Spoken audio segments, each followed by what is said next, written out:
May other backpack bags po ba kayo? May re-recommend pwera pa dyan. So ayan, ang dami ko ng mga i-recommend sa inyo na pwede yung gamiting bags for your go bag or as your go bag. So pwede dyan ang dry bags, pwede yung 70-liter na hiking backpack, pwede yung laptop with compartment na bag. And this time, meron pa, yes, ito naman. Actually, maganda din to. Bakit? Dahil para tong yung luggage, okay? Pero anyways, bago ko ipakita yung part na yon, ito, ipapakita ko muna sa inyo kasi sobrang ganda nito, guys. Wala lang, tuwang-tuwa ako kasi ang laki niya and ang dami niya ding lagayan. So ito din, may laptop compartment din pala to. Though yung laptop compartment niya ay hindi kalakihan katulad ng previous video natin. Pero kung meron kayong mas maliit na mga laptops or mga tablets, pwede din siya dito, di ba? Meron lang din dito siya na foam.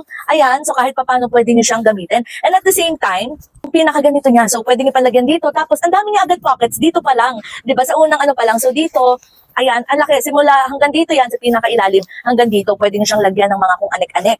Tapos meron siya dito, maliit pa din na zipper. Actually, ang dami nyo mailalagay dito, di ba? Again, ito ay pwede ding pang go bag or pwede ding as travel bag. Kasi ayun, ang dami ng mga bulsa-bulsa. Ano pa? Tanggalin lang natin itong pinaka mga lock niya. Kasi maganda may mga ganito siya, yung parang pang support doon sa mismong mga bag. So kung titingnan nyo, ayan, malaki naman siya. So pwede yung paglagyan ng inyo ding mga gamit.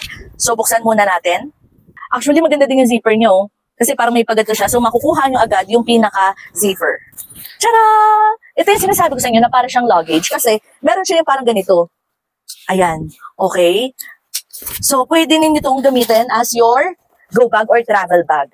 O, diba? Pero sa akin, personally, mas gagamitin ko to pang travel compare sa go bag. Kasi kung halimbawa masyadong madaming laman yung go bag natin, especially lalagyan pa natin ng foods, ng drinks, ng clothes, ng mga medical kit, baka mamaya, baka hindi masyadong kayanin ng bag. So, mas perfect to as your travel bag. Pero kung unti lang naman ang bibitbitin nyo, diba, why not? Pwede din naman tong gawing as go bag. So, ayun nga, pwera pa dito sa pinakakabila niya, diba? Meron din siya dyan zipper na pwede yung paglagyan pa ng iba pa ninyong mga gamit. So, super space saving, diba? Kasi sobrang dami ng mga mailalagay.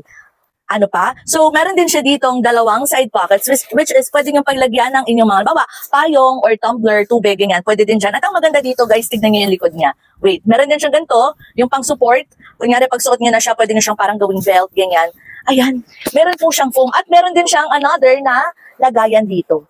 O, diba? So, may iba't ibang colors to. So, ang kinuha lang natin ay pink. Pero ayan, di ba? May foam ka na dito, pang support. At yung mismong ganito niya, pinaka pang shoulder niya, foam din yan, guys. Tapos, meron din siya nitong mga pwede ninyong sabitan. So, kung kunyari, gagamitin nito as go bag, pwede nyong isabit dito yung mga flashlight, yung mga whistle, di ba? So, ayun, madami ako mga ibinigay sa inyo na mga options. Kayo na lang ang bahala kung ano ang mas preferred nyo na gamitin as go bag. O, di ba? Pero again, ito, mas marirecommend ko siya pang travel bag kaysa sa pang go bag. Pero anyways, kung onti lang, goods na rin to. So, ayan, ilalagay ko sa yellow basket. I-check out nyo na.